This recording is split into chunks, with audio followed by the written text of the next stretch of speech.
याद रखो, पहले बोल रही हूँ कि this topic is from unit 1 of learning teaching, paper 803, paper code है 803।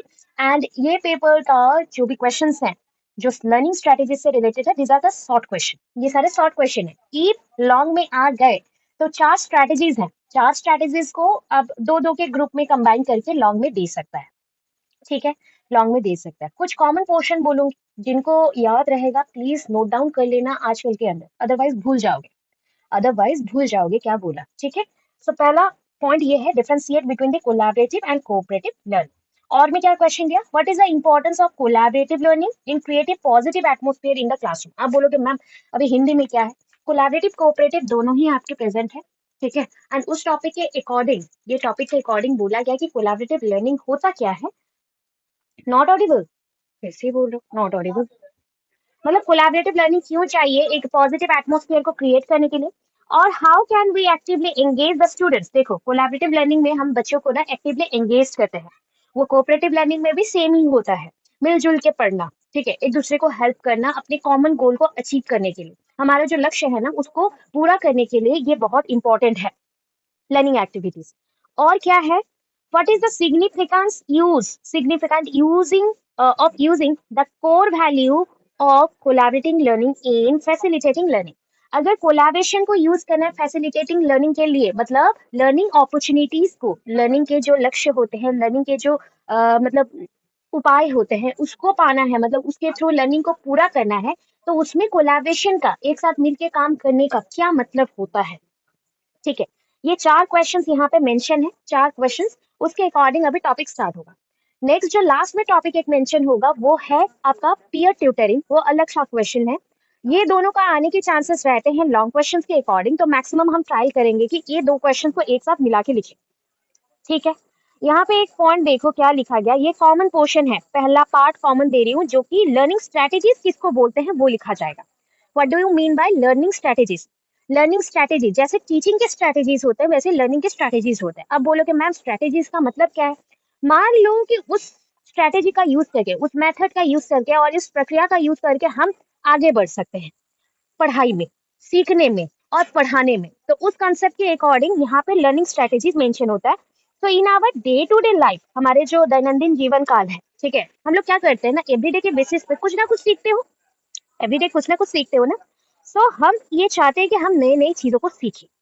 ठीक है, wants to learn new things. So in our day to day life, everyday के बेसिस पे, in our day to day life, ये जो हमारा day to day का life है उसमें हम क्या करते हैं ना कुछ सीखते हैं। ठीक है, कुछ ना कुछ हम सीखेंगे। ठीक है, कुछ ना कुछ हम सीखेंगे, ह्यूमन बींग है, कुछ ना कुछ सीखेंगे। एंड फॉर वेरियस पर्पस, बहुत सारे पर्पस के लिए सीखोगे, कहीं पे कुछ इस्तेमाल हो जाए, कुछ यूज हो जाए, सो दैट सीखेंगे। एंड एक्वायरिंग नॉलेज, नए ज्ञान को लेंगे, acquiring knowledge, so that teachers use many strategies. इसलिए टीचर क्या करते हैं, बहुत सारे स्ट्रेटेजी का व्यवहार करते हैं, स्ट्रेटेजीज को यूज करते हैं बच्चों को पढ़ाने के लिए, बच्चों को आगे बढ़ाने के लिए और कुछ चीजों को सिखाने के लिए, to build up effective learning infrastructure. As a teacher, you are a nation builder. तो उनको आगे बढ़ाना, उनको तैयार करना, उनके माइंड को तैयार करना कि कोई भी प्रॉब्लम आए तो उसका सोल्यूशन दे सको, कोई भी चीजें आए उसको हैंडल कर सको, उसके लिए तैयार करना, इसी को इंफ्रास्ट्रक्चर बोला गया है। नेशन बिल्डर मतलब टीचर क्या होते हैं आप समझ चुके हो, बट टीचर का रोल सिर्फ एक नहीं है, मेनी रोल्स है, they have to play many roles. Teacher एक गाइडर भी है, कोचर भी है, एक फ्रेंड भी है, एक फैसिलिटेटर भी है, अपॉर्चुनिटी गिवर भी है, बहुत कुछ है। तो टीचर का रोल बहुत ज्यादा है। तो इसलिए एक टीचर एक ही तरह से बच्चों को पढ़ाए तो मे भी कुछ बच्चे होंगे वीक होंगे जो समझ नहीं पा रहे, कुछ बच्चे शाय होंगे, इंट्रोवर्ट होंगे तो वो पढ़ नहीं पा रहे, तो उन सबको एक साथ पढ़ाना और एक जैसा सबके पास नॉलेज जाए इसको देखना, तो इसलिए वो different type of learning strategies का इस्तेमाल करते हैं। ठीक है, अभी लर्निंग स्ट्रेटेजीज में मेनी स्ट्रेटेजीज है, बहुत सारे हैं, क्योंकि इसे हमें इफेक्टिव वे से लर्निंग को आगे लेके जाना है, इफेक्टिव वे से आगे लेके जाना है और इंफ्रास्ट्रक्चर बनाना है। तो इन student mind it is based on, बच्चों के माइंड में ही इंफ्रास्ट्रक्चर बनेगा, नॉलेजेबल बनेंगे, नॉलेज को ले सकेंगे। और इसमें कितने पार्ट है देखो, ग्रुप लर्निंग, हर एक पार्ट में पीयर ट्यूटरिंग हो, कोलैबोरेटिव लर्निंग हो, कोऑपरेटिव लर्निंग हो, या कोई भी टाइप का लर्निंग हो, उसमें एक ही साथ मिलकर पढ़ना रहता है, तो group learning is important. Next क्या है, एक्सपीरियंस, एक्सपीरियंस होगा। ठीक है, एक्सपीरियंस है, तो एक्सपीरियंस इज इंपॉर्टेंट। अभी सोचो कोई भी पढ़ाई कर रहे हो एंड उससे आपको एक्सपीरियंस ना मिले तो पढ़ना पसंद आए नहीं, कुछ सीखना है तभी तो पढ़ना है, कुछ चीजों को लेना है अपने अंदर तभी पढ़ना है। तो एक्सपीरियंस हम लेंगे, ठीक है, एक्सपीरियंस इंपॉर्टेंट है। हेल्प ईच अदर, एक दूसरे को हम हेल्प करेंगे, help each other. Support each others goal, एक दूसरे के गोल को हम पूरा करने को ट्राई करेंगे। ऐसा नहीं है सिर्फ मैं अपने बारे में सोचूं, अगर मैं आपके साथ पढ़ रही हूँ तो मैं अपने गोल के साथ साथ आपके लिए भी सोचूं। सेम थिंग, आप अपने बारे में सोच रहे हो प्लस आप मेरे बारे में भी सोचेंगे। यही होता है सपोर्ट सिस्टम, यही होता है एक साथ आगे बढ़ना, ठीक है। Help each other, support each other goal, goal मतलब लक्ष्य, एक दूसरे के लक्ष्य को पूरा करने के लिए, उसकी पूर्ति के लिए लग पड़ना, ठीक है। सपोर्ट करना, सहायता करना। प्रेजेंट थिंग्स इन डेमोक्रेटिक वे, देखो डेमोक्रेटिक आप जानते हो ये गणतांत्रिक रिपब्लिक होता है, वैसे ही डेमोक्रेटिक मतलब नागरिक, नागरिक के लिए होगा, जनसाधारण के लिए होगा, सिटीजन्स के लिए होगा। तो every person of the country avail this opportunity, ये मिलना चाहिए, ऐसा पढ़ाई होना चाहिए जिसके थ्रू हर एक बच्चा मे बी 70% ना हो, 20% सही, बट नॉलेज ले सके, एक साथ मिलके पढ़े, हैप्पी रहे, एक दूसरे को हेल्प करे और एक दूसरे को बिल्ड करने को ट्राई करे, ठीक है। ये हो गया आपका लर्निंग स्ट्रेटेजीज का इंट्रो, ठीक है। क्लियर है? अब कोलैबोरेटिव लर्निंग बहुत इंपॉर्टेंट टॉपिक चल रहा है अभी। कोलैबोरेशन का मतलब आपने सुना होगा, पहले भी मैंने ऑफलाइन के क्लासेस में भी बोला, कोलैबोरेशन का मतलब होता है मिलजुल के करना।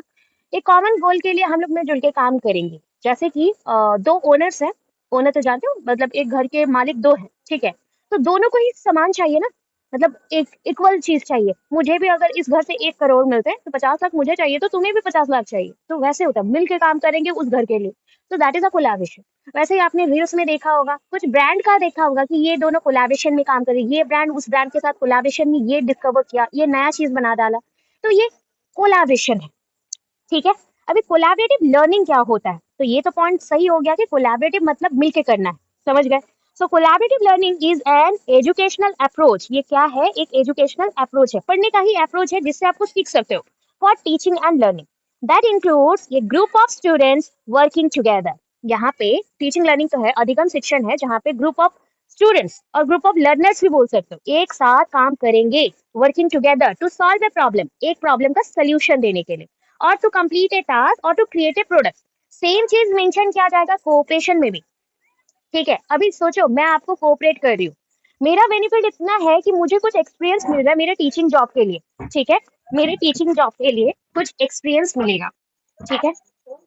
बाकी चीज क्या है ना, बाकी चीज में मुझे और कुछ हेल्प नहीं मिलेगा, ठीक है। प्रॉब्लम जो भी है उसको मैं सोल्यूशन आपको दे सकती हूँ, बाकी चीज के लिए मुझे कुछ हेल्प नहीं मिलेगा, ठीक। डेफिनेशन में ये आना है, कोलैबोरेशन बोला गया, collaborative learning is an educational approach, समझ गए, for teaching learning and that includes A group of student, यहाँ पे group of student working together, एक साथ काम करेंगे, कोई एक प्रॉब्लम को सॉल्व करने के लिए, कोई एक प्रोडक्ट को बिल्डअप करने के लिए, या कोई चीज को टास्क को कंप्लीट करने के लिए, ठीक है। अभी अकॉर्डिंग टू देखो यहाँ पे गार्लैच बोल सकते हो, पर्सन का नाम दे रही हूँ, यहाँ पे मैं डेफिनेशन दूंगी। सो गार्लैच है, अकॉर्डिंग टू गार्लैच, ठीक है, गार्लैच बोल लो, जार्लैच मत बोलना, गार्लैच है, ठीक है, गार्लैक बोल सकते हो, गार्लैच बोल सकते हो। So according to Gerlach, collaborative learning, देखो इसी स्टाइल में आपको लिखना भी है गार्लैच का पॉइंट, मतलब उनका डेफिनेशन ये पॉइंट है कि collaborative learning is based on the idea that learning is naturally social act, ये एक सामाजिक काम है, लर्निंग प्रोसेस एक कैसा है, एक सामाजिक काम है, ठीक है। इक्वली ये बहुत इंपॉर्टेंट है, एंड नेचुरली ये सोशल एक्ट है। वन सेकेंड, कोलैबोरेशन और collaborative learning is based on the idea that learning A learning is ए होना चाहिए, learning is A social naturally social act, एक नेचुरली सोशल एक्ट है, सामाजिक काम है, प्राकृतिक सामाजिक काम है, और इन हुई द पार्टिसिपेंट, पार्टिसिपेंट क्या करेंगे, task among themself and it is through the media of common goal by which learning occurs. देखो हमारा गोल क्या रहेगा, कॉमन रहेगा, सबके लिए एक कॉमन गोल रहेगा। यस, कुछ बोल रहे हो?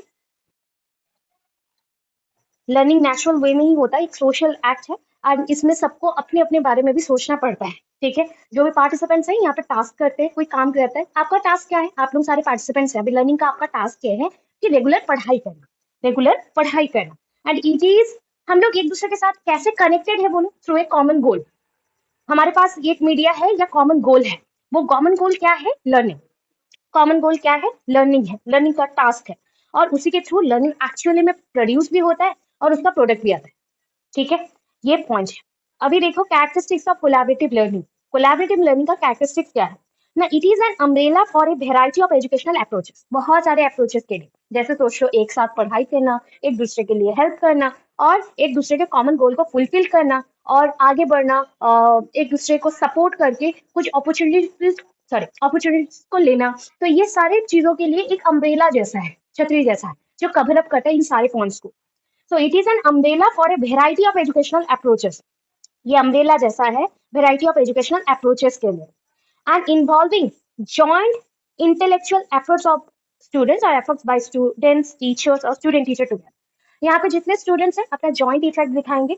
यहाँ पे अगर स्टूडेंट नहीं है, स्टूडेंट टीचर है, तो सिर्फ टीचर्स भी एफर्ट दिखा सकता है आपके लिए, आपके प्रोडक्शन के लिए, आपके अंदर नॉलेज का प्रोडक्शन हो, आपके अंदर एबिलिटीज का प्रोडक्शन हो, आपके अंदर लर्निंग अपॉर्चुनिटीज से कुछ गेनिंग करने का कैपेसिटी बिल्डअप इसके लिए।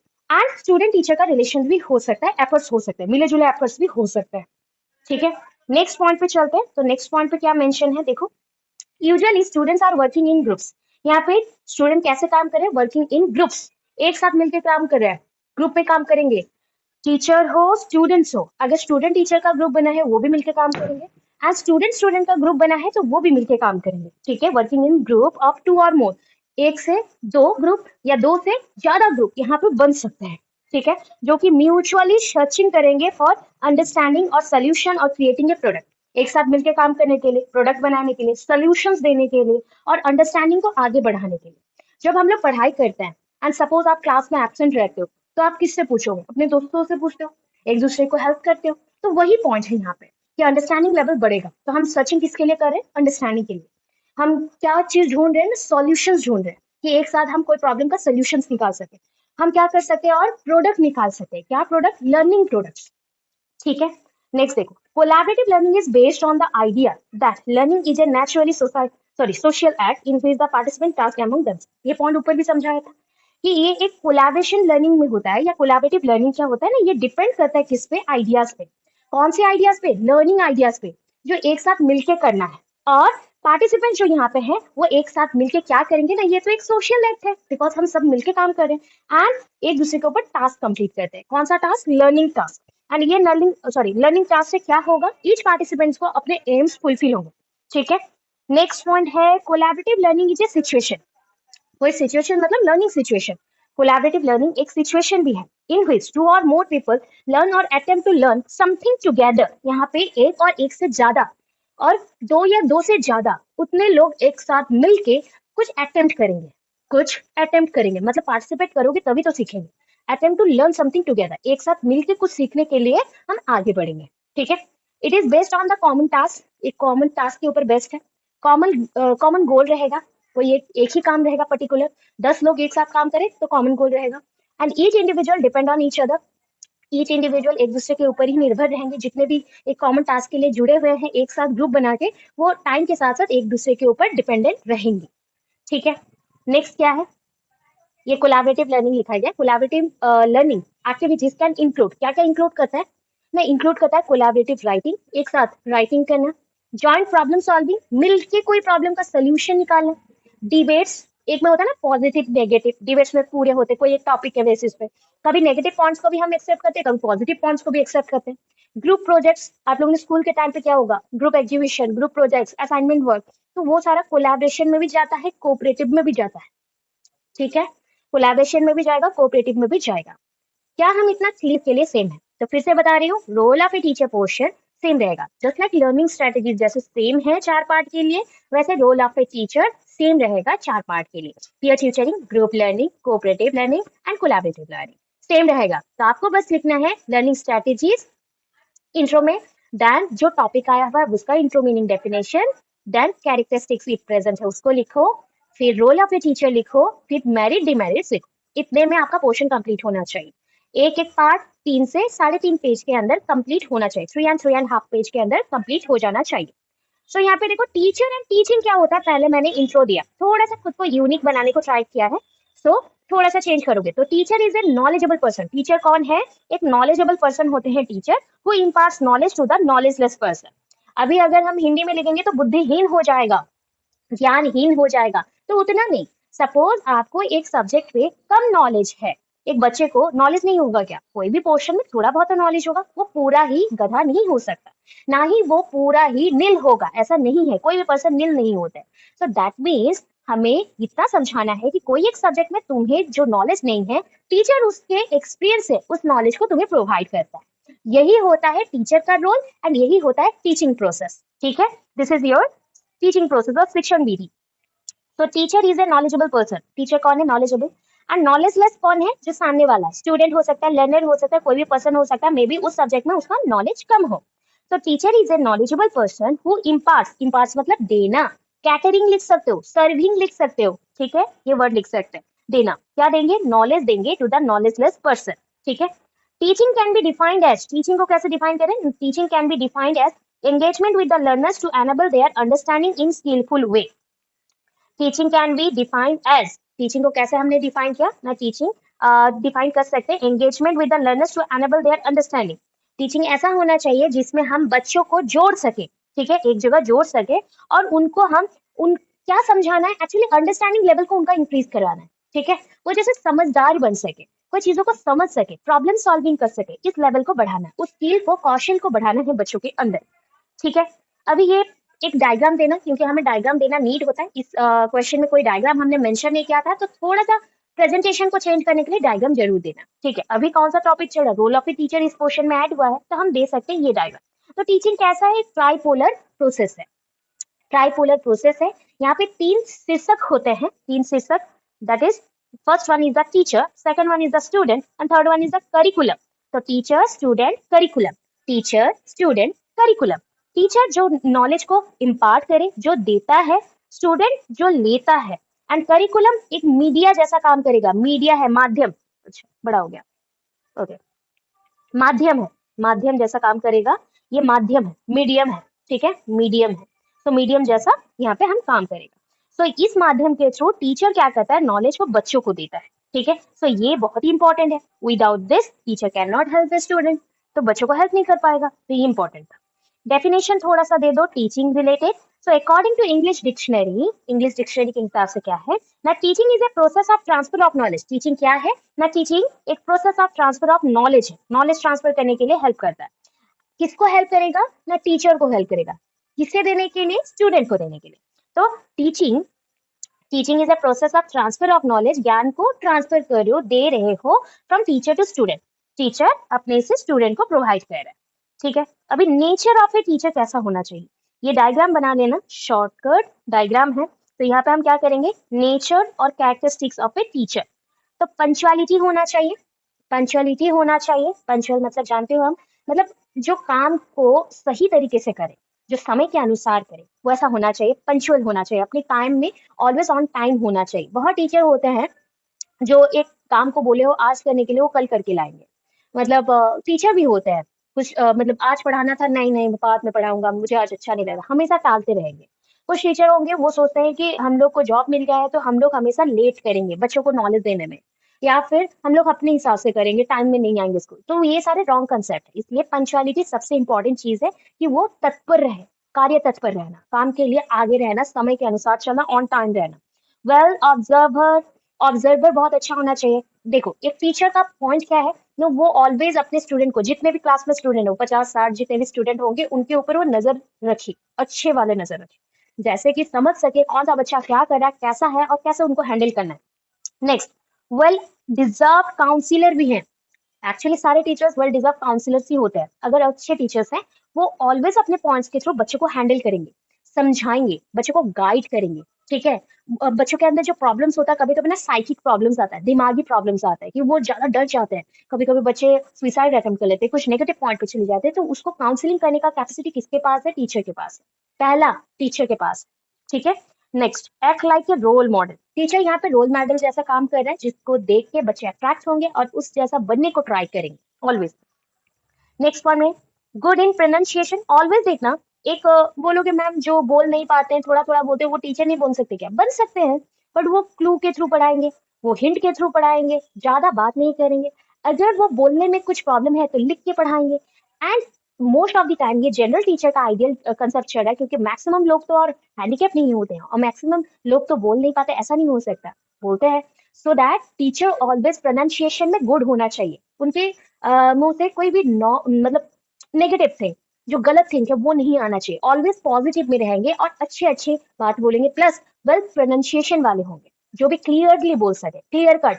आप लोग भी सुनना किसे पसंद करोगे, जो क्लियर बातें करते हैं। हाँ, बहुत टाइम तक बात करें तो फंबल हो सकता है एक आध वर्ड में, बट बहुत सारे ऐसे टीचर्स होते हैं जो एवरी पॉइंट पे गलत बोलते हैं, इवन ये जो वर्ड्स का प्रोनाउंसिएशन कुछ और होना था कुछ और करते हैं, तो ये नेगेटिव है, बच्चे भी गलत सीख रहे हैं उससे, इसलिए गुड इन प्रोनाउंसिएशन होना चाहिए।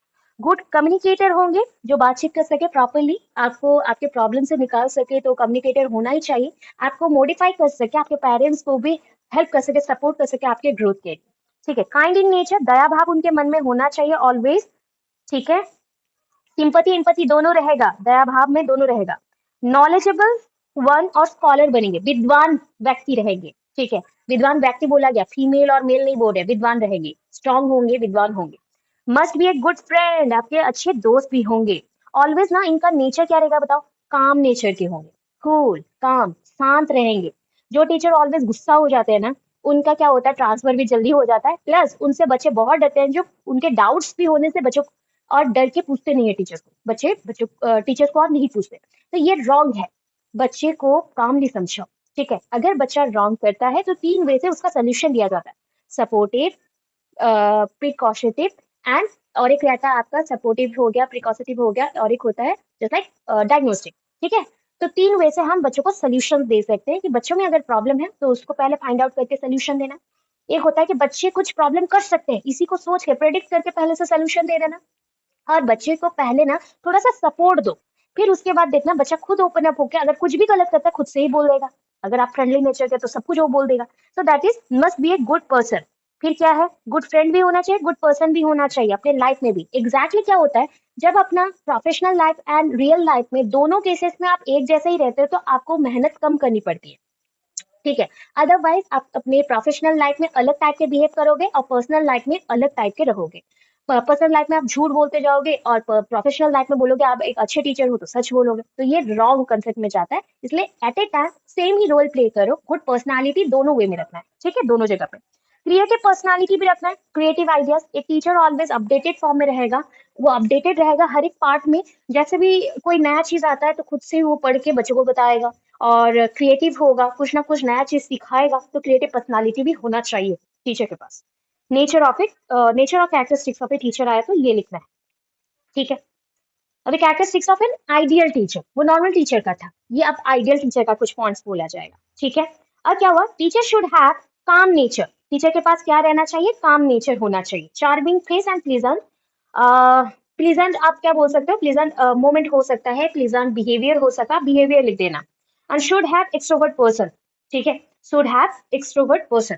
देखो, बोलोगे मैम इंट्रोवर्ट पर्सन क्या टीचर नहीं बन सकते, आप लाइफ में इंट्रोवर्ट रहो, बट टीचिंग प्रोफेशन में भी अगर आप साई रहोगे, चुपचाप रहोगे, कुछ गलत ना बोल दो, इसको सोच के आप पूरा ही अकेले अकेले रहोगे, अलोन रहोगे, तो आप एक टीचर हो ही नहीं। सो ऑलवेज बकबक करना भी एक टीचर का काम नहीं है, सही पॉइंट पे सही चीज बोलना ये टीचर का रोल है। ठीक है, तो एक टीचर को ऑलवेज काम नेचर का होना चाहिए। Charming face, that is it doesn't mean कि गुड लुकिंग ही हो। ठीक है, ऑलवेज गुड लुकिंग वाले ही टीचर रहेंगे, रूप रंग में देखोगे ऐसा नहीं चाहिए। और टीचर का जो पर्सनालिटी है वो चार्मिंग होना चाहिए, दैट मीन्स वो सेल्फ रेडियंट हो, दैट मीन्स उनसे ना एक चमकदार आभा निकले, ज्योति निकले, ऐसा उनका पर्सनालिटी ऐसा हो, कहीं पे भी जाए वो सबको खुश कर दे, सारे स्टूडेंट हैप्पी हो जाए कि अरे हमारे टीचर आए, हम जैसे भी प्रेजेंट रहेंगे क्लास में, ऐसा पर्सनालिटी होना चाहिए। ठीक है, ये पर्सनालिटी होना चाहिए, एक्सट्रोवर्ट पर्सन होने चाहिए। Next, provide good influence on both parents and student, दोनों के ऊपर अपना जो इन्फ्लुएंस है दोनों पे अच्छे रहेगा, मतलब पेरेंट्स पे भी और स्टूडेंट्स पे भी वो इन्फ्लुएंस अपना अच्छा ही डालेंगे। Next one, his or her character should be above demand, always demanding रहेगा, डिमांड से भी ऊपर अगर कुछ है वैसा टीचर का रोल होना चाहिए, कैरेक्टर होना चाहिए। मतलब टीचर मतलब है जो एवरी पॉइंट से एक्यूरेट हो, कैरेक्टर हो, प्रिसाइजन हो, मतलब वो कुछ गलत नहीं कर सकता, ऐसा कैरेक्टर माना जाता है। पहले के टाइम पे पता है, एंशियंट पीरियड में जो ब्राह्मण्स थे वही टीचर बनते थे, बिकॉज सोचा जाता था कि ब्राह्मण्स मंत्र उच्चारण करते, वो गाली नहीं दे सकते, वो मांस मछली नहीं खाते, तो वो सही है हर एक चीज में, एंड वो जो बोल दे, राजा महाराजा सबसे ऊपर जो लोग भी है वो लोग भी मानते थे उनके पॉइंट को, इसलिए ब्राह्मण्स आगे रहते थे। अभी के लिए बोला गया जो पढ़ता है, ज्ञान देता है, वो टीचर है। ठीक है, वो टीचर है, यहाँ पे अभी कास्टिज्म और कुछ सिस्टम नहीं आ रहा है, वो टीचर है बस। उस अकॉर्डिंग आपका कैरेक्टर ऑन डिमांड होना चाहिए और अबव डिमांड होना चाहिए। Next, sociability is another essential character for a teacher. Sociability मतलब समाज में मिलजुल के रहने का और सोसाइटी में जो भी रेस्पॉन्सिबिलिटीज है उसको ओवरटेक करने का और हेल्प करने का लोगों को, ये सारे कैरेक्टर एक टीचर के अंदर होना चाहिए। ठीक है। Next, teacher must have a sense of humour. Teacher के पास, ये टीचर लिखा गया शॉर्ट है, टीचर के पास क्या होना चाहिए? सेंस ऑफ ह्यूमर अच्छा होना चाहिए। आप जो भी बोलोगे वो मजाक हमेशा करते रहेंगे तो कैसे चलेगा? नहीं, तो पॉजिटिव वे से जो भी पॉइंट है, सपोज कुछ, अरे सर ऐसा है, हम मैं कैसे सोल्यूशन दूं, तो उनके पास उनके एक्सपीरियंस के अकॉर्डिंग कुछ तो आइडिया होगा, तो उसी सेंस ऑफ ह्यूमर का यूज करके वो सही से कुछ बोला। ठीक है। He or she must be able to gain respect. उनके पास ये एबिलिटी तो होना चाहिए, अगर उनको आज कोई नहीं जानता, कल मगर 10,000 लोग जान, 1,000 लोग जाने, 10 लोग जाने, पहचाने उनके कैरेक्टर से, मतलब उनको रेस्पेक्ट भी दे, वो ऐसे पढ़ाते हैं। ठीक है। Teacher must be self directive. खुद को चला सकते हैं टीचर। ठीक है। खुद को रास्ता दिखा सकते हैं और पॉजिटिवली डिसीजन मेकिंग भी कर सकते हैं। पॉजिटिवली डिसीजन मेकिंग भी कर सकते हैं, so that they are good decision makers. He or she should know himself or herself. खुद को जानना बहुत इंपॉर्टेंट होता है। खुद कौन हो, क्या हो, ये भी जानना इंपॉर्टेंट है। ठीक है। क्या हम क्लियर है इतना? फिर डिसएडवांटेज पढ़ लेते हैं। क्या है? Advantage and limitation. Advantage disadvantage बोलो, मेरिट डिमेरिट्स बोलो, चलेगा। सो पहला है एडवांटेज में, एडवांटेज में 3 पॉइंट है, लिमिटेशंस में 3 पॉइंट है। ठीक है। तो पहला पार्ट देख लो क्या है। It helps the student to connect with the different skill workers और स्किल वर्क्स, सॉरी वर्कर्स बोल दिया, वर्क्स। स्किल वर्क्स मतलब कौशल का काम, जो काम कौशल से होता है, उस काम में बच्चों को हम कनेक्ट कर पाते हैं एक दूसरे के साथ। ये कोलैबोरेटिव लर्निंग है। सपोज मुझे स्किल आता है सिंगिंग का, आपको स्किल आता है डांसिंग का, दोनों मिलकर करते हैं ना, तो दोनों को ही पॉपुलैरिटी मिलेगा, नाम बढ़ेगा, हमारा काम बढ़ेगा, सबको ही पहचानेंगे, तो दोनों का बेनिफिट्स हुआ। ये कोलैबोरेशन है। ठीक है। सपोज एक बच्चा साइंस में अच्छा है, एक बच्चा मैथ्स में अच्छा है, दोनों को मिला दो, दोनों का दोनों सब्जेक्ट स्ट्रांग हो जाएगा। ठीक है। मुझे साइंस आता है, मैं आपको साइंस सिखा दूंगी, आपको मैथ्स आता है, आप मुझे मैथ्स सिखा देना, तो दोनों के दोनों स्ट्रांग बन जाएंगे। जैसे एग्जीबिशन में वर्क होता है, तो एग्जीबिशन में एक बच्चे को आता होगा पेंटिंग बहुत अच्छा, एक बच्चे का हैंड राइटिंग अच्छा होगा, ऐसा नहीं है जिसका पेंटिंग अच्छा हो उसका हैंड राइटिंग भी अच्छा हो, एवरी टाइम नहीं होता है, ये अलग भी हो सकता है। ठीक है। सो इस अकॉर्डिंग एक दूसरे को हेल्प कर सकते हैं। बोलने का स्टाइल और एक पर्सन का अच्छा है तो वो करेगा, तो तीनों मिलकर काम करेंगे, तीनों एक दूसरे से कुछ ना कुछ सीखेंगे, तो ये कोलैबोरेटिव है। Development of higher level thinking, बच्चों में हायर लेवल थिंकिंग बढ़ रहा है। ठीक है। सेल्फ मैनेजमेंट, लीडरशिप कैरेक्टर और लीडरशिप स्किल बढ़ रहा है, नेतृत्व लेने का। ठीक है। आगे कैसे बढ़े, नेतृत्व कैसे ले कोई काम का, आगे हम लीडर बनेंगे, ऐसे स्किल्स बढ़े। Preparation for the real life social and employment situation. Real life में जो भी प्रॉब्लम्स आते हैं, रियल लाइफ में जो एम्प्लॉयमेंट रिलेटेड इश्यूज आते हैं, उसको कैसे हैंडल करना है, उसके लिए आपको तैयार किया जाता है। ठीक है। लिमिटेशंस, अभी लिमिटेशंस में क्या है? People need to go at different speed. देखो, हर एक इंसान और हर एक बच्चा भी अपनी स्पीड के अकॉर्डिंग आगे बढ़ता है। स्पीड कौन सा स्पीड? सीखने का स्पीड। बहुत लोग होते हैं जो जल्दी बातें करते हैं, स्पीड में बात करेंगे, कुछ लोग होंगे बहुत स्लो बातें करते हैं, धीरे बातें करते हैं, कुछ को अच्छा लगता है, कुछ को बुरा लगता है। ठीक है। तो सबको अपना ना डिफरेंट लेवल ऑफ अंडरस्टैंडिंग है, स्पीड रहता है कि मैं जल्दी जल्दी सीख जाऊँ, आप बोलोगे नहीं मैं धीरे धीरे सीखता हूँ बट बहुत लॉन्गर पीरियड तक के लिए सीखूंगा, ये सब स्पीड है। People need to go at different speed, ये लोगों का स्पीड है। ठीक है। तो इसमें क्या प्रॉब्लम होता है, अगर डिफरेंट पर्सन अपने स्पीड में मूव करते हैं तो सबका सीखने का पीरियड भी अलग अलग होगा, तो एक साथ काम कैसे करेंगे, इसमें थोड़ा सा प्रॉब्लम आया। नेक्स्ट, साइलेंट पीपल, जो बहुत ही चुपचाप रहते हैं, धीरे बात करते हैं, चुपचाप से काम करेंगे, तो उनके लिए ये कंफर्टेबल नहीं है, वो लोग फील नहीं करते कंफर्टेबल यहाँ पे एक साथ काम करने के लिए। देन स्पीड टॉकिंग, मतलब स्पीडी टॉकिंग जो करते हैं, जल्दी जल्दी बात करना। और कभी कभी कुछ लोग होंगे इररेलेवेंट डिस्कशन करेंगे, मतलब जरूरत नहीं है, इधर उधर का बात करेंगे, डिस्कशन करेंगे काम के टाइम पे, तो ये काम को धीरे कर देता है। मतलब एक पर्सन तो बहुत मेहनत कर रहा है, दूसरा पर्सन सिर्फ बातें करके उड़ा रहा है, तो इसमें धीरे हो जाता है। ये हो गया आपका कोलैबोरेटिव लर्निंग। ठीक है। यहाँ तक आपका कोलैबोरेटिव लर्निंग है। थोड़ा डिटेल इसलिए पढ़ाया कि कोलैबोरेटिव लर्निंग बहुत इंपॉर्टेंट है, इसके बाद का पॉइंट सारे छोटे छोटे से आ जाएंगे। ठीक है। जैसे देखो, यहाँ से याद रखना एक पॉइंट कि कोऑपरेटिव लर्निंग एंड आपका जो था ग्रुप लर्निंग, ये दोनों सेम है। समझ आया? ग्रुप लर्निंग का मैं इंट्रो डेफिनेशन ये अलग दे दूंगी। ठीक है। बाकी का जो पोर्शन है, जस्ट लाइक यहाँ से डेफिनेशन के बाद से कैरेक्टरिस्टिक से ग्रुप लर्निंग के लिए भी सेम यूज कर सकते हो। याद रखना ये हिंट भूलना मत। ठीक है। आप बोलोगे मैम बुक में है ऐसा वैसा, वैसा नहीं चाहिए। अभी पढ़ने के लिए तुम लोग को थोड़ा फ्री भी चाहिए ना, फ्रीडम भी तो चाहिए, बहुत सारे प्रिपरेशन भी चल रहे हैं, पढ़ाई भी चल रहा है, तो इसलिए मैं आपको फ्री दे रही हूँ। ठीक है। दोनों को मिक्सअप करके लिखवाया है, तो थोड़ा सा पढ़ना अच्छे से, सिर्फ उसका इंट्रो डेफिनेशन ये अलग रख देना दोनों का, बाकी के पॉइंट सेम कर दो। ठीक, अभी आया आपका कोऑपरेटिव लर्निंग। तो कोऑपरेटिव लर्निंग क्या है? It is also similar to that of collaborative learning, approx 50 to 60%। ये सेम होता है, मतलब ऑलमोस्ट बोलते हैं, बहुत लोग कंफ्यूज होकर भी बोलते हैं collaborative learning and cooperative learning दोनों ही सेम है।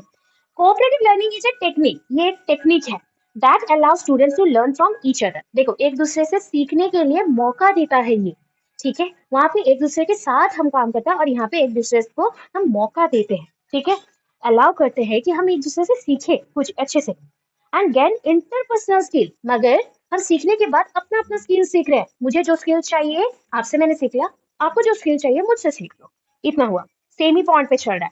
Cooperative learning sometimes called small group learning, ये पॉइंट से समझ आया, इसको ग्रुप लर्निंग भी हम बोल सकते हैं, small group learning. And it is N instructional strategy, ये एक इंस्ट्रक्शनल स्ट्रैटेजी है जिससे आप एक दूसरे को हेल्प कर सकते हैं। मैं अभी आपको इंस्ट्रक्शंस दे रही हूँ, समझ आ रहा है, पॉइंट्स बता रही हूँ, वैसे ही यहाँ पे भी बताया जा रहा है। In which small group of student work together on a common task. यहाँ पे क्या होता है ना, ये ऐसा इंस्ट्रक्शनल स्ट्रैटेजी है जहाँ पे स्मॉल ग्रुप के लिए, जहाँ पे एक साथ छोटे छोटे ग्रुप में काम करें। कोलैबोरेशन बड़े ग्रुप में हो सकता है, बट कोऑपरेटिव छोटे ग्रुप में होता है, और वो भी कॉमन टास्क के लिए। डेफिनेशन में आ जाओ, according to English dictionary, it is an organized way, एक मतलब सजा धजा सा काम है, पूरा रेडी है उसमें करना है। It is an organized way to use small group to enhance students learning. देखो, यहाँ पे हम जानबूझ के बच्चों को एक साथ रख रहे हैं कि एक दूसरे का हेल्प होगा, प्लस एक दूसरे का जो इंटरपर्सनल स्किल है, जो एक दूसरे के जो कौशल है वो वृद्धि होगा, एक दूसरे के ऊपर हम डिपेंडेंट होंगे और उससे सीखेंगे। The success is dependent on the work of everyone in the group. यहाँ पे जो सक्सेस है एक एक पर्सन के ऊपर डिपेंड करता है। सपोज सोच लो एक टास्क है, इसको मैंने पार्ट कर दिया, ठीक है, इतना पार्ट में डिवाइड किया। ए एक बच्चे का नाम है, बी एक और एक बच्चे का नाम है, सी और एक डी और एक। ए का काम है एक टॉपिक का इंट्रोडक्शन ढूंढना, ठीक है, बी का काम है उस टॉपिक का सिर्फ कैरेक्टर्स को बताना, सी का काम है पूरा कंसेप्ट लिखना, डी का काम है कंक्लूजन ड्रॉ करना। तो ईच पर्सन के ऊपर डिपेंडेंट है एक टॉपिक को और असाइनमेंट को कंप्लीट करने के लिए, ठीक है। एक भी अगर मिस किया तो प्रॉब्लम हो जाएगा, प्रॉब्लम होगा, ठीक है। अब आ जाओ नेक्स्ट, कैरेक्टरिस्टिक्स लिखते हैं। ग्रुप लर्निंग भी बोल सकते हो या कोऑपरेटिव लर्निंग, दोनों के लिए होगा। क्या है? Higher achievement and greater productivity. अगर हम लोग एक दूसरे को हेल्प कर रहे हैं कुछ ग्रो करने के लिए, प्रोडक्टिविटी को बढ़ाने के लिए और अचीवमेंट को पाने के लिए, एक दूसरे के अचीवमेंट को, देन ये हायर ही देगा हमेशा। अचीवमेंट मतलब अपने गोल तक पहुंचना, अपना जो सक्सेस को पाना, और अपना जो प्रोडक्टिविटी है मतलब हम जो प्रोड्यूस करना चाहते हैं, वो लर्निंग प्रोडक्टिविटी क्यों ना हो या फिर कोई वर्क प्रोडक्टिविटी क्यों ना हो, वो मिलेगा। इंडिविजुअल अकाउंटेबिलिटी और इम्पोर्टेंस, यहाँ पे एक दूसरे इंडिविजुअल का बहुत इंपॉर्टेंस है, मतलब इंडिविजुअली देखा जाए तो ये टॉपिक है सबके लिए, हर एक इंडिविजुअल यहाँ पे मिलजुल के काम कर रहा है। सो आप भी मेरे लिए इंपॉर्टेंट हो, मैं भी इस टास्क के लिए इंपॉर्टेंट हूँ, तीसरा वाला पर्सन भी इंपॉर्टेंट है, चौथा वाला पर्सन भी इंपॉर्टेंट है, सारे पर्सन यहाँ पे इंपॉर्टेंट है, तो इंपॉर्टेंस सारे पर्सन का होगा। पॉजिटिव इंटरडिपेंडेंस, एक दूसरे के ऊपर हम लोग पॉजिटिवली डिपेंड करते हैं। यहाँ पे एक ग्रुप बनता है स्टैड, तो student team achievement division, student team achievement division. देखो अभी बोला था जो डायग्राम, क्या बोला था कि ये चार काम है, मतलब एक ही टॉपिक का चार पार्ट बना दिया और उसमें चार पर्सन जुड़े हुए हैं, टीम बना रहे हैं, तो स्टूडेंट टीम बन गया। हर एक पर्सन का अचीवमेंट जो डिवाइड करके हमने बांटा हुआ है एक दूसरे के ऊपर, वो डिपेंडेंट है। अगर ए काम नहीं करेगा तो बी प्रोसीड नहीं कर सकता, बी नहीं करेगा तो सी प्रोसीड नहीं कर पाएगा, सी नहीं करेगा तो डी कंक्लूजन नहीं दे पाएगा। तो ये हो गया STAD, student team achievement division. Book में नहीं है, एक्स्ट्रा दिया है, student team achievement division. Group of investigation, यहाँ पे ईच पार्ट में जो बच्चे को हमने डाला है वो एक एक कंसेप्ट में, मतलब जो पार्ट अपना अपना रोल प्ले करे उसमें क्या करेंगे, ग्रुप ऑफ इन्वेस्टिगेशन करेंगे। इस पोर्शन को मैं इन्वेस्टिगेट करता हूँ, तुम इस पार्ट को करो, तुम दूसरे पार्ट को करो, मैं चौथे पार्ट को करता हूँ, ऐसे करके डिवाइड किया जाता है। कोऑपरेटिव लर्निंग इज एंजॉयबल, याद करना खुशी से करते हैं सबको मिलजुल के। कोलैबोरेटिव इतना एंजॉयबल नहीं होता है, बट कोलैबोरेटिव का काम भी कोऑपरेटिव में ही हो रहा है। तो कोऑपरेटिव छोटे छोटे ग्रुप में होता है, एंजॉयबल होता है, so student enjoy it and are motivated. यहाँ पे जितने स्टूडेंट है वो मोटिवेटेड होते हैं एंड बहुत ज्यादा ही एंजॉय करते हैं काम को करने के लिए। रोल ऑफ टीचर को ऐड करना है, यहाँ पे कॉमन पार्ट है। And advantages of cooperative learning लिखना है। क्या एडवांटेज है ना, टीम वर्क करेंगे, सोशल सपोर्ट रहेगा, इंपॉर्टेंट फॉर इंडिविजुअल डेवलपमेंट, एक दूसरे का डेवलपमेंट के लिए लग पड़ेंगे, डेवलपमेंट ऑफ कोलैबोरेटिव स्किल, ठीक है, डेवलपमेंट ऑफ कोलैबोरेटिव स्किल, यहाँ पे कोलैबोरेटिव स्किल भी बढ़ रहा है। अगर कोऑपरेटिव पूरा होगा तभी कोलैबोरेटिव पे हम जा पाएंगे, क्योंकि हमें मिलके ग्रुप में काम करने का एबिलिटी गेन होगा, एक्सपीरियंस गेन होगा। Higher achievement and retention of academic information, जब ना हम दोस्तों के साथ मिलकर पढ़ते हैं, अगर अच्छे आईक्यू लेवल वाले बच्चे हैं और एक साथ पढ़ते हैं तो उनका जो अचीवमेंट का लेवल है वो हमारे पास भी आता है। उनको अगर 10 गुना चीज रिटेंशन रहता है, उनके दिमाग में स्टोर रहता है, उससे 10 गुना ना सही 2 गुना, मतलब उनका 2% एटलीस्ट आपके दिमाग में तो स्टोर रहेगा। रिटेंशन कैपेसिटी बढ़ता है, मिल के पढ़ते हो तो आगे ग्रो कर सकते हो। Positive attitude towards educated and classmates, दोनों के लिए पॉजिटिव चीजें हैं, ये एजुकेटर्स के लिए भी क्लासमेट्स के लिए भी। डिसएडवांटेज क्या है, कभी कभी ना लैक ऑफ यूनिटी होता है, मिलकर काम नहीं करेंगे, हम अकेले अकेले काम करेंगे और झगड़े लग जाते हैं, क्वेश्चन होता है। इनएडिक्वेट मोटिवेशन, कभी कभी मोटिवेशन का कमी होता है एक दूसरे के ऊपर, हम मोटिवेट नहीं रहते, हम एक साथ नहीं कर सकते, हमें अकेला रहना है, कभी कभी एक बच्चा परेशान हो जाता है, वो टास्क को छोड़ देता है बीच से। Delays in decision making and implementation, सोचो 4 पर्सन है, अगर 4 पर्सन से एक भी धीरे काम करता है और छोड़ देता है तो डिले हो जाएगा डिसीजन मेकिंग में, प्रॉब्लम होगा, डिसीजन नहीं ले पाएंगे और इम्प्लीमेंटेशन भी सही तरीके से नहीं होगा। ठीक है, बताओ है ग्रुप लर्निंग का जो कंसेप्ट है, जो हमारा नेक्स्ट स्ट्रैटेजी में आ रहा है, लर्निंग स्ट्रैटेजी में, वो सेम है ऑलमोस्ट किसके साथ, कोऑपरेटिव लर्निंग के साथ। तो कोऑपरेटिव लर्निंग के जो कैरेक्टरिस्टिक्स का पॉइंट है ना, वहां से आप ऐड कर लेना इसको। रोल ऑफ टीचर भी यहाँ पे कॉमन रहेगा और एडवांटेज डिसएडवांटेज देना है। ठीक है, तो ग्रुप लर्निंग में देखो यहाँ पे क्या लिखा गया, सेम विद कोऑपरेटिव लर्निंग, बस थोड़ा सा मैंने इंट्रोडक्शन में अलग करके दिया है। Group learning can be defined as, group learning को कैसे डिफाइन किया, a collection of person who are emotionally and aesthetically engaged in solving problems, creating products and making money। एक ही चीज लिखा जा रहा है बट अलग अलग वे से। क्या हुआ ना, ग्रुप लर्निंग में हम ऐसे लोगों को एक साथ ग्रुप बनाते हैं जो कि इमोशनली एक दूसरे से कनेक्टेड हो, एस्थेटिकली भी कनेक्टेड हो। एस्थेटिकली मतलब बोल सकते हो स्पिरिचुअली भी, और ब्यूटी से, या फिर ऐसा स्ट्रॉन्ग बॉन्ड से जो एक दूसरे को हेल्प करने के लिए बना, फ्रेंडशिप भी बोल सकते हो, जुड़ा हो। एंड वो क्यों जुड़े हैं एक दूसरे के लिए ना, हेल्प करने के लिए, कि प्रॉब्लम्स का सोल्यूशन निकले और प्रोडक्ट बनाने के लिए और पैसे बनाने के लिए। तो ये हो गया ग्रुप लर्निंग का इंट्रो छोटा सा। अभी नेक्स्ट पार्ट है, इट इज एन असेंबलेज, ये एक साथ जोड़ता है। ठीक है, असेंबलेज है, assemblage in which each person learns autonomously, group learning चल रहा है, सेम है, बोला था कोऑपरेटिव लर्निंग, मतलब इंटर पर्सनल स्किल हम सीख रहे हैं एक दूसरे से, यहाँ पर भी सीख रहे हैं।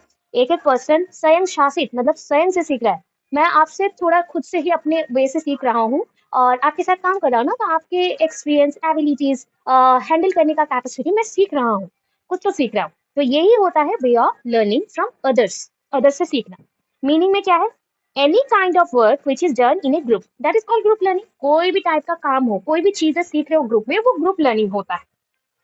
डेफिनेशन देते हैं, group learning means making learning visible with a proper understanding. Group learning का मतलब होता है कि कोई काम को ऐसे करना जिसका प्रॉपर अंडरस्टैंडिंग हो, जो जिसको हम समझ सके, डॉक्यूमेंटिंग हो जिसको हम लिख सके और पेपर वर्क में दे सके, सपोर्टिंग ईच अदर हो, मतलब एक दूसरे को हम सपोर्ट करें, जो कि एक दूसरे को सपोर्ट करे, मतलब इंडिविजुअल को सपोर्ट करे एक ही ग्रुप में।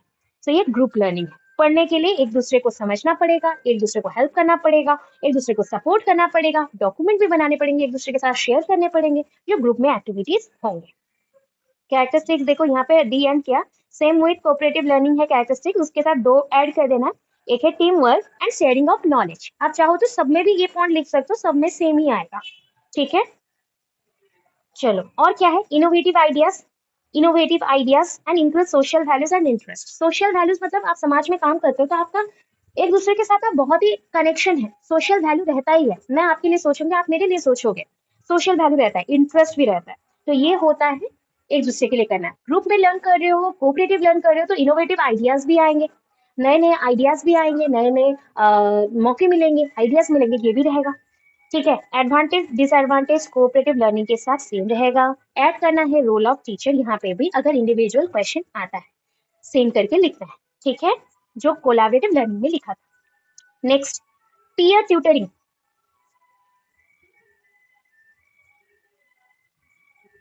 ठीक है, पीयर ट्यूटरिंग, तो पीयर ट्यूटरिंग क्या होता है, मैं पीयर ट्यूटरिंग मतलब बोल दूं, जो बोल सकते हो प्री एज टीचिंग, मतलब एक साथ आप बोल सकते हो ना, आप में से कुछ लोग तो ऐसे भी होंगे जो मेरे एज के होंगे, ऑब्वियस है, कुछ लोग मेरे एज के आसपास हो, कुछ लोग मेरे आसपास के ऊपर भी, मतलब अगर 20s में है, सारे लोग ऑलमोस्ट कितने से कितने में होंगे, 20s से लेके 30s के अंदर होंगे, तो ये सब क्या है ना, सेम ग्रुप के आसपास आ गए। ठीक है, सेम ग्रुप के आगे, तो सेम ग्रुप वाले जो टीचिंग प्रोसेस होते हैं, जहाँ पे एक साथ हम लोग, मैं आपको आपके एज ग्रुप की हूँ और आपको मैं टीचिंग दे रही हूँ, एंड आप उसको ले रहे हो, एक्सपीरियंस कर रहे हो, तो दैट मीन्स वो हो गया पीयर ट्यूटरिंग। पीयर ट्यूटरिंग का मतलब हो गया यहाँ पे कोई पर्टिकुलर टीचर नहीं होंगे एक्सपीरियंस्ड वाले। यहाँ पे सपोज आपको कोई सब्जेक्ट का एक्सपीरियंस थोड़ा सा है, तो आप अपने दोस्तों को पढ़ा दोगे, एंड उनमें से कुछ को और एक टॉपिक का मतलब नॉलेज है तो वो आपको पढ़ा देगा। तो ये होता है कि सेम एज ग्रुप वाले जो लर्निंग प्रोसेस होते हैं या टीचिंग प्रोसेस होते हैं उसको पीयर ट्यूटरिंग बोला जाता है।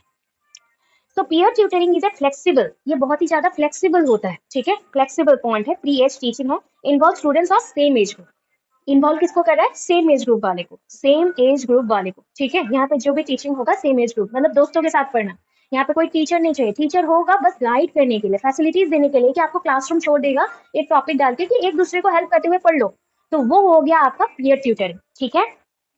अभी देखो definition, according to Robert Thomas, according to Robert Thomas, it is the process, ये एक प्रोसेस है by which a competent people with minimal training and teachers guidance help one or more student at the same grade level learn। सोच लो मैं 8th class की हूँ, आप लोग 7th class के हो, तो थोड़ा सा ही एज डिफरेंस आया ना, 1 साल का, तो वो पढ़ा सकते हैं। मे बी आप 9th के हो, मैं 8th के हूँ, बट मेरा IQ बहुत अच्छा है और मुझे उस चीज के बारे में नॉलेज है, मैं भूली नहीं हूँ पढ़ाई, तो मैं भी आपको पढ़ा सकती हूँ। तो ये सेम ग्रेड लेवल वाले आ गए जो एक दूसरे के साथ पढ़ेंगे और टीचिंग देंगे, और इसमें हेल्प कौन करेगा? टीचर करेगा। टीचर सिर्फ गाइडेंस देगा, वही लिखा गया, it is the process by which competent people, जो स्ट्रॉन्ग है, जो पढ़ा सकते हैं, जो एबल्ड है, वो मिनिमल ट्रेनिंग, उसको ट्रेनिंग मिल रहा है, टीचर को देख देख के ही ट्रेनिंग मिल रहा है कि कैसे पढ़ाया जाता है, और उसके साथ टीचर गाइडेंस भी है, उसके हेल्प से वन और मोर student at the same grade level learn कर सकते हैं, पढ़ा सकता है वो, ठीक है। नेक्स्ट में आ जाओ मीनिंग में। In peer tutoring, the students will develop their extraordinary skill। एक साथ पढ़ रहे हैं ना, खेलते हुए सीखते सीखते जाएंगे, एक्सपीरियंस के साथ सीखते जाएंगे। So in peer tutoring जो होता है, the students will develop their, यहाँ पे स्टूडेंट क्या डेवलप करते हैं? एक्स्ट्रा ऑर्डिनरी स्किल, कौशल डेवलप करेंगे जो उनके पास बचपन से ही ग्रो करना स्टार्ट करें अगर वो मिलजुल के एक साथ पढ़ते हैं, ठीक है। ये स्किल्स बाय, उनको अगर अपॉर्चुनिटीज दोगे तभी वो पढ़ेगा, अपॉर्चुनिटीज मिलेगा तभी वो पढ़ेगा। अगर एक बच्चे को अपॉर्चुनिटीज ना दो कि वो अपने को स्टूडेंट्स को, मतलब अपने ही को लर्नर्स को पढ़ाए, या फिर अपने ही दोस्तों को थोड़ा सा हिंट दे, तो उसको कैसे स्किल्स मिलेंगे? तो एक साथ लर्न करने के टाइम पे ये डेवलप होता है बच्चों के अंदर। ये पीयर ट्यूटर इन इज होगा, is anyone who is of a similar status as the person being tutor, ठीक है, जिसको आप पढ़ाना चाहते हो, ये लर्नर्स है, ठीक है। एक पीयर ट्यूटर कैसा हो सकता है? कोई भी हो सकता है जो कि सिमिलर लेवल में हो या सिमिलर एज ग्रुप के हो और सामने वाला को पढ़ाता, ठीक है, बस ये सेम एज ग्रुप वाले को पढ़ाता। पीयर ट्यूटरिंग का कुछ कैरेक्टरिस्टिक्स दे रही हूँ यहाँ पे, क्या है? Better adjustment with other caste also. देखो कुछ टाइम पे क्या होता है ना, हम जब ओनली टीचर पढ़ाते हैं और हमें मिक्सअप नहीं होने देते हैं क्लास में, तो बहुत प्रॉब्लम आता है। तो उस टाइम पे एक साथ पढ़ने के लिए हेल्प कौन करेगा? पीयर ट्यूटरिंग अगर छोड़ देते हैं, सो पीयर ट्यूटरिंग मतलब एक साथ पढ़ने के लिए हम लोग बच्चों को छोड़ देते हैं, जो एबल्ड बच्चा है सबको पढ़ाएगा, जो जिसके पास कैपेसिटी है कि वो नॉलेज शेयर कर सकता है वो करेगा, टीचर बस बैठेंगे और गाइड करेंगे। इतना कर दिए तो बच्चों में बेटर अंडरस्टैंडिंग होगा, एडजस्टमेंट हो पाएगा, कोई बच्चा शाय फील नहीं करेगा, कोई बच्चा खुद को डम्प नहीं फील करेगा। जो पॉइंट एक बड़े इंसान ने नहीं समझा पाया था, मे बी वो छोटे बच्चे खेलते हुए समझ जाएंगे। तो बेटर एडजस्टमेंट होगा, चांस टू हेल्प अदर्स, ठीक है, increase of student tutor experience, ठीक है, एक्सपीरियंस भी डेवलप कर रहे हो, और बच्चों को एक कैपेसिटी भी दे रहे हो कि बड़े होकर वो टीचर भी बन सकते हैं। Race relationship and student social caption. देखो रेस रिलेशनशिप मतलब जाति, जाति के ऊपर जो रिलेशनशिप, पहले का जो प्रॉब्लम होता था जाति भेद को लेके, अभी रिलेशनशिप स्ट्रांग बनेगा, स्टूडेंट का सोशल कैप्सन भी अच्छा बनेगा, समाज में उसका नाम भी बढ़ेगा। Teacher act as a role model, यहाँ पे टीचर को देख के ही बच्चा सीखा था इसलिए इतना कुछ कर पा रहा है, तो टीचर ही यहाँ पे रोल मॉडल हुए। एनकरेजमेंट ऑफ पॉजिटिव एटीट्यूड, बच्चों में पॉजिटिव एटीट्यूड का डेवलपमेंट हो रहा है। डीपर अंडरस्टैंडिंग, सब्जेक्ट एरियाज में डीपर अंडरस्टैंडिंग एंड सब्जेक्ट को समझने का कैपेसिटी बच्चों में बिल्डअप हो रहा है, हो गया। याद रखना ये एक्स्ट्रा पॉइंट है, specially peer tutor is helpful the talented student. देखो अभी एक बच्चा बहुत टैलेंटेड है, ठीक है, टीच, वो टैलेंटेड स्टूडेंट ही है, इसीलिए वो अदर थोड़ा सा कम टैलेंटेड जो है और आईक्यू में जो थोड़ा सा कमजोर है या थोड़ा सा वीक है, उन बच्चों को भी हेल्प कर सकता है। Generally peer tutoring is term as, peer tutoring क्यों नाम पड़ा? बिकॉज जो स्टूडेंट है सेम एज ग्रुप वाले के हैं, उनको हम कैपेबल बोलते हैं कि वो पढ़ा सकता है, इसलिए उनको ट्यूटर बोला गया। It is and also develop the knowledge by sharing as well as discussion. इसमें नॉलेज भी बढ़ता है और डिस्कशन भी अच्छा हो जाता है, कैपेसिटी बिल्ड होता है। जैसे mathematics is a very complex subject, for that reason peer tutoring helps to solve each one problem. ठीक है, एक दूसरे के साथ मिलकर होता था ना, बचपन में करते थे, चलो चलो ये मैथ्स हो जाएगा हमसे सॉल्व, ऐसे करना हो गया। तो इससे क्या होगा, उसका भी स्ट्रांग हो रहा है मैथ्स और आपको भी समझ आ गया। इन peer tutoring, the student feel more confident to task his or her queries। यहाँ पे peer tutoring में बच्चे जैसे कि बड़ों से वो डरते हैं, बड़े मारेंगे या टीचर मारेंगे, ये डरते हैं पनिशमेंट मिलेगा, तो वहां पे पनिशमेंट का डर नहीं रहता, वो फ्री होकर अपने प्रॉब्लम्स का सोल्यूशन निकाल सकते हैं। ठीक है, और उसके साथ यहाँ पे रोल ऑफ टीचर ऐड करोगे। ठीक है, रोल ऑफ टीचर यहाँ पे ऐड करना, टीचर कैसा होना चाहिए वो कैरेक्टर ऐड करोगे यहाँ पे। ठीक है, और नेक्स्ट में लिखना एडवांटेज डिसएडवांटेज। ठीक, एडवांटेजेस क्या है, बेनिफिटेड फॉर ऑल स्टूडेंट। ठीक है, बेनिफिटेड होगा सारे स्टूडेंट के लिए, डबल टी होगा यहाँ पे, डबल टी होगा, सॉरी अगर स्पेलिंग मिस्टेक है उसको करेक्शन करना। Benefited for all students and it develop skills and morality of student. बच्चों का मोरालिटी को डेवलप करेगा। मोरालिटी क्या होता है, नैतिक विचार, नीति नियम से आगे चलना, एथिकल प्रिंसिपल्स के साथ चलना। अगर मैं अच्छा काम करूंगा और आपको हेल्प कर रहा हूँ तो आप भी मुझे देख के मोडिफाई होने के लिए ट्राई करोगे, मोटिवेटेड रहोगे और वैसे बनने को ट्राई करोगे। तो मोरालिटी भी बच्चों के अंदर डेवलप होता है। लिमिटेशंस क्या है, cost and time are consuming. यहाँ पे कॉस्ट टाइम दोनों कंज्यूम होता है। जैसे एक टीचर एट ए टाइम सबको पढ़ा दिया, बट एक peer tutor at a time सबको नहीं पढ़ा सकता, तो उसमें कॉस्ट भी जाता है और टाइम कंज्यूमिंग भी है। Individuals learn may not learn as much because tutors are not as experienced as the teacher।